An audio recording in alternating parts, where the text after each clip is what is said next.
Let's start with a look at the stories that are dominating the newspapers on this Sunday. And as always, we start with the Sunday Times, who are leading with a story that has the headline, "All Aboard the Gravy Plane to New York." You will find that story on the front page of your Sunday Times today.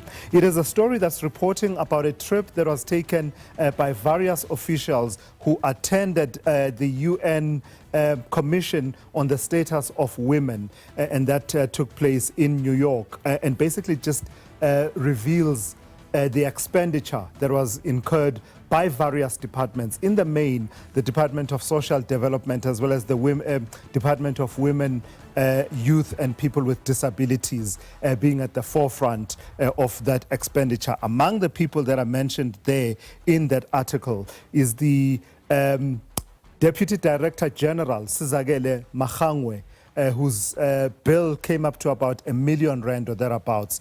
And then Minister Sisisi Tolashe was also among those people that attended. So detailing how that meeting took place in March from the 11th to the 22nd, but some officials had already arrived in New York days earlier, and they were talking there in the Sunday Times about where they stayed, including the hotel. I think it's called the St. Regis Hotel. Yes, St. Regis Hotel in Manhattan, that they say comes, all fitted in really with all the niceties, including a butler.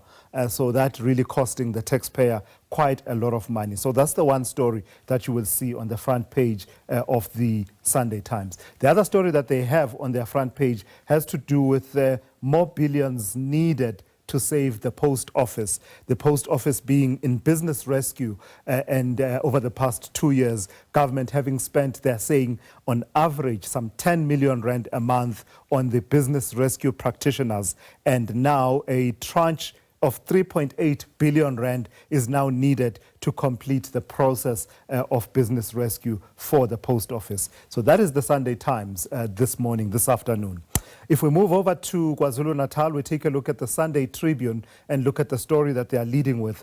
General versus acting minister in dockets battle. It's a story that has been developing really over the last few days that has to do with tension between the minister, the acting minister of police, being Minister Firoz Kachalia on the one hand, and the National Police Commissioner, General Fani Masemola. That has to do with an announcement that came through a few days ago, where the police commissioner announced that the 121 dockets that had been flagged by the provincial commissioner of KZN, Nhlanhla Mkhwanazi, as having been transferred from the political killings task team, and according to him, were gathering dust on the desk of the suspended Deputy National Commissioner Shadrack Sibiya.